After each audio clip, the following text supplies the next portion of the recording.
the trial court's denial of an involuntary manslaughter instruction, and then the trial court's denial of appellant's request to represent himself. With regards to the involuntary manslaughter instruction, the central question is whether there was sufficient evidence or any evidence for the jury to conclude that Mr. Rogatchev acted recklessly. And in this, it's important to focus on the circumstantial nature of this case. There were no eyewitnesses to the offense. There was no testimony about how the blows were delivered. The state has suggested that Mr. Rogatchev used a wine bottle. That was pure speculation on the part of one of the officers. There was no evidence to that effect beyond his speculation. Basically, there's no testimony about how these wounds occurred. Any motive, what happened. Well, we don't, excuse me, counsel, good morning. Sure. We don't need to consider motive when we're looking at this. I mean, we're looking at whether the trial court erred in refusing this instruction, and we look for abuse of discretion. And here, the record reflects that the trial court refused this instruction as it thought that the defendant's act in slapping the victim, and we have an admission that he slapped the victim, was intentional, and thus not any evidence of recklessness. Now, the trial court's reasoning, even if erroneous, wouldn't have mattered, would it, if there were any other evidence of the defendant's recklessness? So you had started to talk about the facts here, that they were circumstantial, and we know from the autopsy there's evidence of severe head trauma and a brain bleed. Yes. And a severe injury. There was testimony that there was severe injury, that type of injury was needed to cause this brain bleed, and that a slap could not have caused it. We know, as I mentioned, the defendant admitted that he slapped the victim's face. Yes. That, as I said, we know couldn't have caused it. So where was the evidence of recklessness? Well, the evidence of recklessness, Your Honor, and backing up slightly, you're correct that the trial court based its decision to deny this on the idea that the action could not have been done recklessly. It could be done intentionally. However, People v. Potter stands for the principle that even if the act was done intentionally, it's still, the defendant could still be reckless as to the result. So on that point, the trial court's rationale would be erroneous. But as that's irrelevant, right? Fair. Okay. With regards to what was the evidence of the defendant's recklessness, essentially the evidence of the defendant's recklessness was the same as the evidence of the defendant's intent. Because there was no testimony about how these injuries occurred, the circumstances of them, the inference that that appellant acted intentionally or knowingly towards the possibility of death, that's a speculation. Is it reasonable? We argue in point 2 that it wasn't a fair speculation, but even if you think that it was an equally valid explanation or inference that his actions were done with recklessly towards the possibility of death.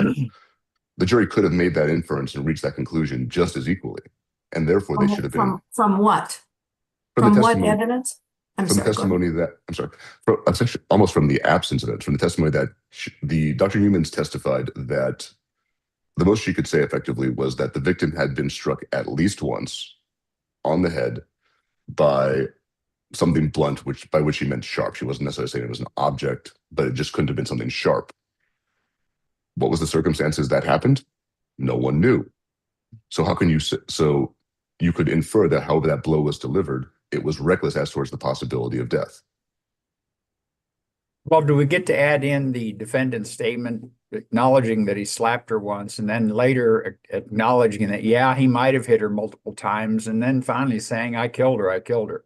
Do we get to consider that at all?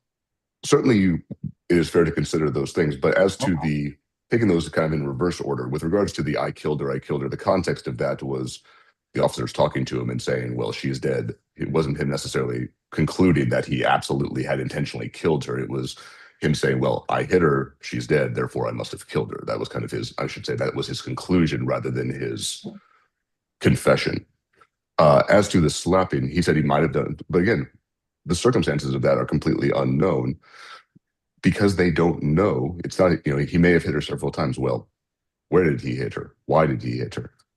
How hard did he hit her? All of those things are completely unknown. So the possibility that he slapped her and called her was it's the testimony that the slap alone could not have caused it, but that's the only thing he admitted to. If without any kind of knowledge of how he struck her, they did so in some manner from which it would not be possible to infer an act of recklessness, then the jury should have been instructed there on the involuntary manslaughter. Well, if we look at this and try to analyze it with the factors mentioned by our Supreme Court in DiVincenzo, you argue that looking at these factors really leads to the conclusion that the trial court did err. But if we take a look at these factors, the size or strength of the two persons involved, whether they were different, and certainly there is more. I mean, you argue that there was some difference, but quite frankly, we know that the victim was frail, that the defendant was a caregiver, and there was a physical difference in their size. Certainly, the difference in their strength can be inferred from these factors. With respect to the severity and duration of the beating and blows, it's your contention, and I believe you argue in your brief, that really there's no information or evidence. But in his statement and in the information in the testimony that did come in, he admitted kicking her.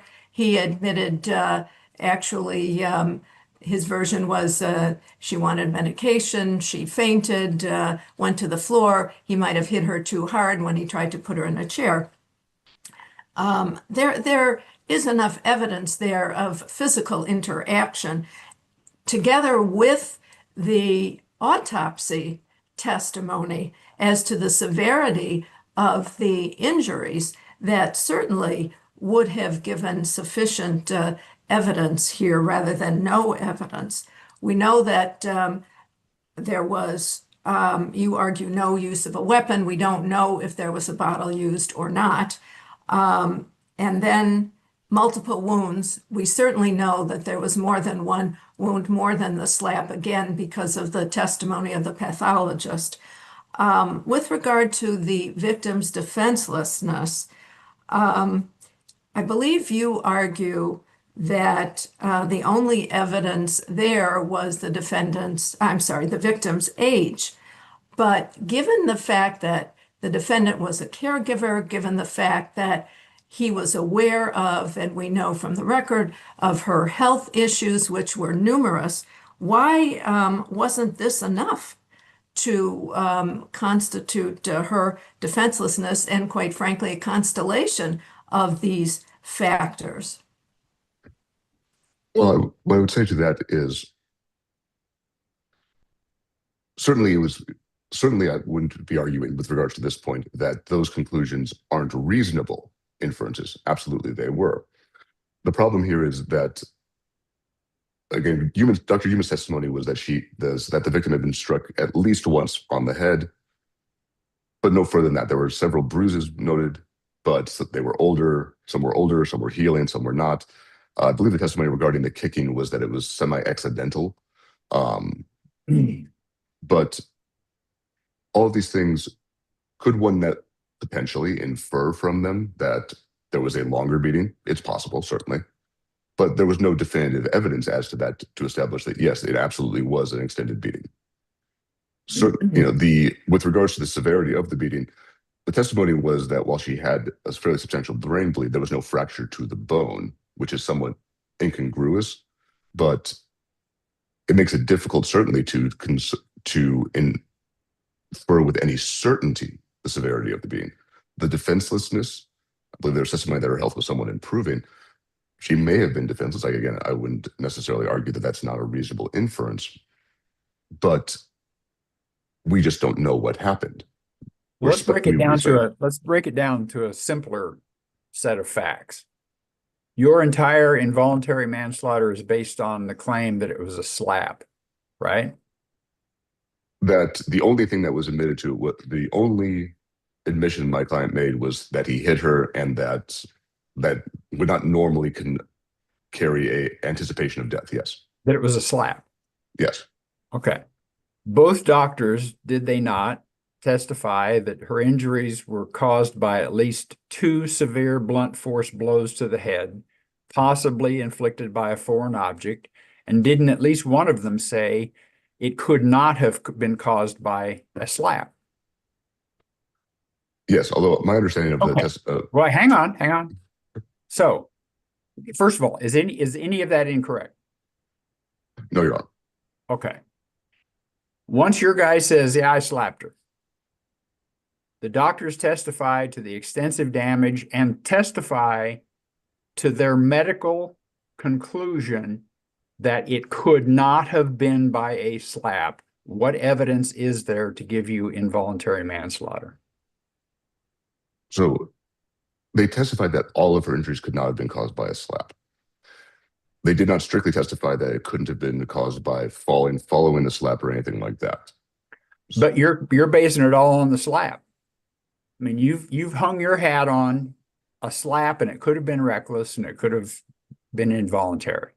I'm saying once we have medical testimony testifying that their professional opinion is that A, all of these other injuries, especially the head injuries, are inconsistent with a slap, and B, could not have been caused by a slap, that leaves you with nothing.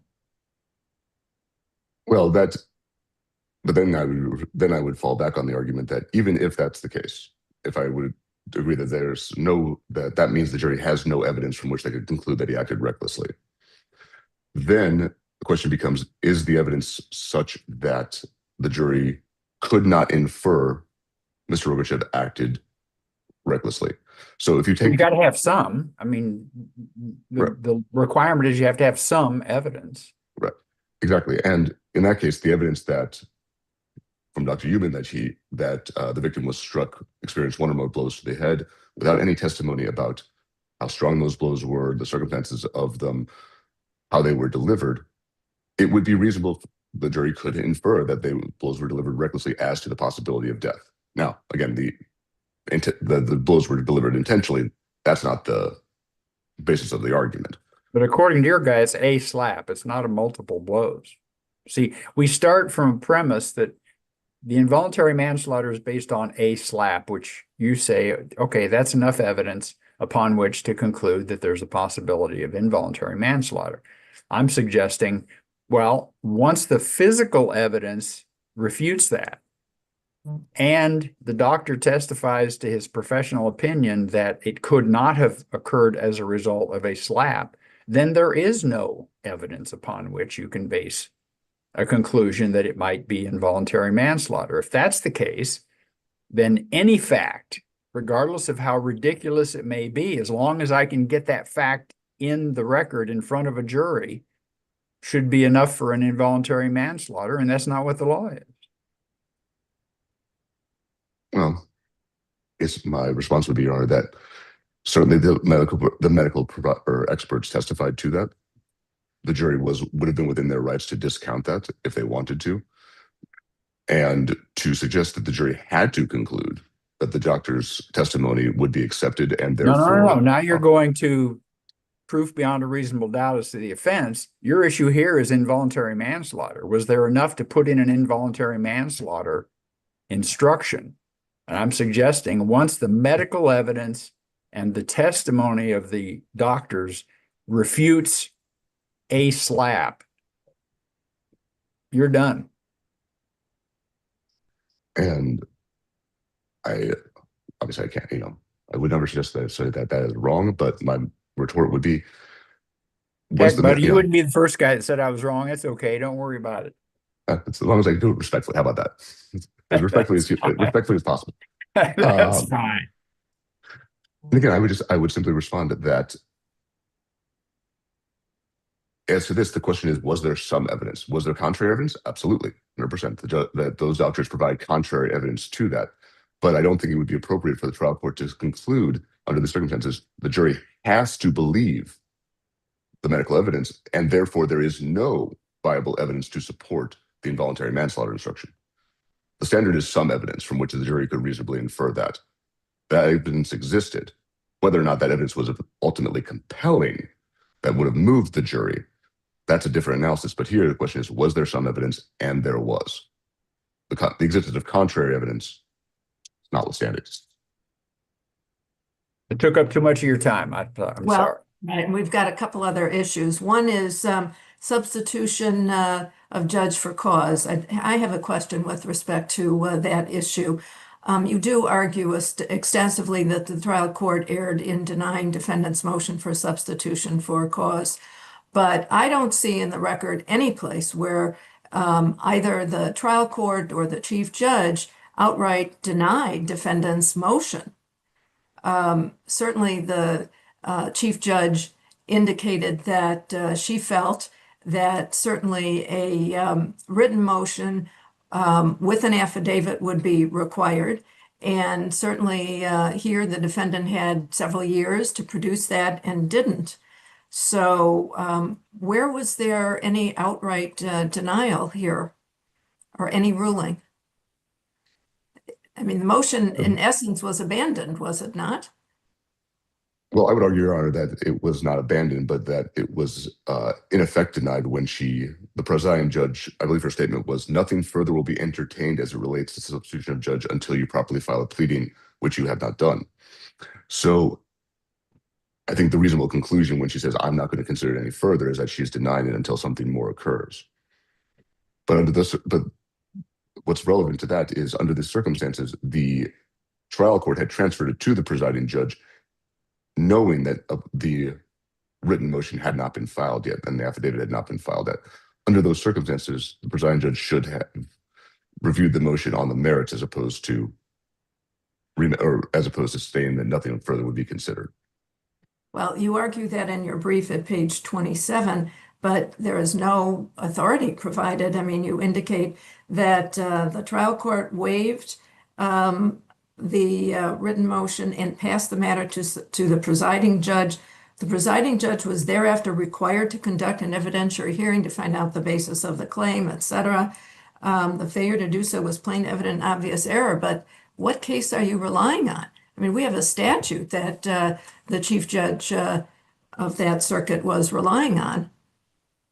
Your Honor, I would say, I believe I was relying on People v. Johnson for the principle that failing to conduct a hearing on the motion for the change of judge leaves the allegations unaddressed, and that is reversible error.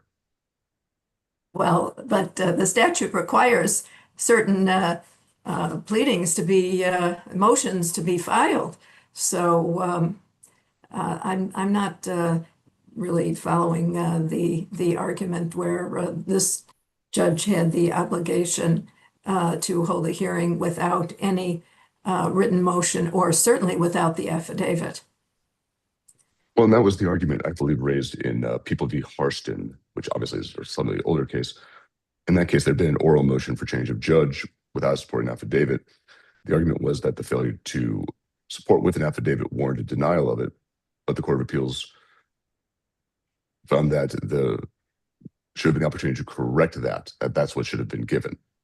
And that was not afforded here. Well, I thought she said, matter was brought up. consider I'm sorry. Go ahead, Justice Dearman. No, I'm sorry. I thought she said, I won't consider it until you file a written motion and affidavit. And she did say that, but once it was returned to the trial court proceeded as if it had been denied. Well, it had been No, brought up Counselor. several. If you move sorry, to Justice continue, and the judge says, well, submit something giving me a reason why you need to continue, and you don't, is that a denial of your motion to continue? That under that circumstance, that would not be a denial of motion to continue. I would agree. Well, that's the same thing we've got here. I think the distinction here would be that when when it returns to the trial court proceeds as it has been denied, as opposed to the trial court having giving them the opportunity to resolve it. But counsel, if I may, right? I mean, this occurred in August of 21. Again, on September 13th, the defendant said he wasn't able to access the law library. And we go through this and the court says, keep a log when you're allowed access. And I mean, this keeps going through this process even after that, whereas there's this suggestion that he needs access to the law library to finish his written motion. And then he never, meaning the defendant, never mentions substitution of judge again and doesn't file a written motion after that. So why isn't that abandonment or waiver of his request? Again, Your Honor, I would just say that under those circumstances, I don't think it'd be considered abandonment, but I take your point. Thank you. We've taken you beyond your time. At this point, I think we'll turn to counsel for appellee. Thank you, Mr. Swanson. Thank you, Your Honors. May it please the court and counsel. It seems like what the defendant is asking for is an instruction based on the absence of evidence rather than actual affirmative evidence of recklessness. And in this situation, the slap that was referred to in the statement was actually more of an unrelated offense rather than an included offense, because the evidence precluded the possibility that that could have caused the injuries and the very severe injuries of very large subdural hematoma, which also I think the forensic pathologist also ruled out a blow to the head by striking her head on the floor, if that was a possibility, also could not have caused this. So the defendant says there's no evidence about how hard he hit the victim, but yet the inference here is because there was a very, very severe injuries here, very large subdural hematoma. So that is evidence of how hard he hit her. And also, the defendant's statements are very important in this context, because although he denied memory of what happened, he was told by the police that the mark on the victim's head could not have been left by his hand. And after that, he said he did what the facts showed. So essentially, he's not denying that, but he's also, in fact, agreeing with the police's theory of what happened. So the use of an object could be inferred by the presence of liquor bottle at the scene of the crime, but there's also the forensic pathologist testimony agreeing that a liquor bottle could have caused this type of injury. So all the cases the defendant cites, which were essentially like a single punch and the death was caused by a stroke or a fall or some sort of rare medical condition and not by the blows itself. That's why all the cases the defendant relies on are distinguishable. Here, in order to be entitled to instruction, it would have to be rational for the jury to find the defendant not guilty of first-degree murder and convict on involuntary manslaughter, when the difference is the risk. And to be guilty of knowing murder, here what he was convicted of, the minimum requirement of knowledge is strong probability of death or great bodily harm. And so if he's striking this woman multiple times with a liquor bottle strong enough to cause a very large subdural hematoma, I think it's one of the most obvious cases possible that he knowingly inflicted or knew of the strong probability of at least great bodily harm in doing so. That makes it not rational for a jury to find him not guilty of first-degree murder on these facts, and therefore he would not be entitled to an involuntary manslaughter jury instruction, particularly when there was absolutely no evidence of recklessness. Counsel, if I may, just yes. for the record, do you concede that the trial court was mistaken in believing that an intentional act categorically precluded an involuntary manslaughter instruction? Yes, I believe the defendant is correct on that the fact that but it's inconsequential here, but that, yes, it is true. I understand. I just wanted to clarify that issue. Yes, thank you, Your Honor. And I think the defendant's point is he could be reckless as the result if he intentionally slapped her, for example. That is the trial court's view, I think, on that was incorrect, but not consequential for the reasons I just argued. So there was, in fact, sufficient evidence of the knowledge element, so that other argument defendant raises fails on the sufficiency of evidence. With respect to the motion the request to recuse, I think is how it was initially styled, although it was transferred as if it had been a motion to substitute judge. There's a statute 114-5D, which requires here a written motion affidavit. And one reason is you have to make specific allegations of cause. And the defendant still didn't even know in this record exactly what his allegations of cause were because he never specified them. To say that the judge was required, that the chief judge to who it was referred to as presiding judge was required to make an evidentiary hearing on these sort of non-specific allegations of cause orally made, even if it had been referred over, it just seems like to be an impossible situation where this statute requires, the law as it interprets the statute requires specific allegations of cause to be made because they don't want, the policy here is they don't want defendants to just say, my judge is biased. And they say, okay, well, you're going to refer it over and hold an evidentiary hearing on that. You have to make specific allegations because allegations of bias against judges are a very serious matter. And that's why you have to make an affidavit. You have to make specific allegations of cause. And none of that was done here, even though he had plenty of time. There was issue about law library access was promptly and correctly addressed by the judge as well. And then just months go by and then nothing further happens by the defendant, even though he's essentially told that nothing further is going to be happening on his issue until he does what he needs to do and present a written motion and affidavit. So he's knows he needs to work on that. There's issues as to the law library access, but he kind of just drops the whole thing. And that's why there's no reversible error on that issue. And the last argument I think the defendant wanted to talk about, which he did not get to address, but the issue of his third request for self-representation, I think this is such an obvious example of a case like Rainey, where the defendant's vacillating, waffling. It's all dilatory. It's near to the trial date. It's over 3 years after the case began. The trial court definitely has discretion in this case, properly found this request was for delay. And I think it warned the defendant.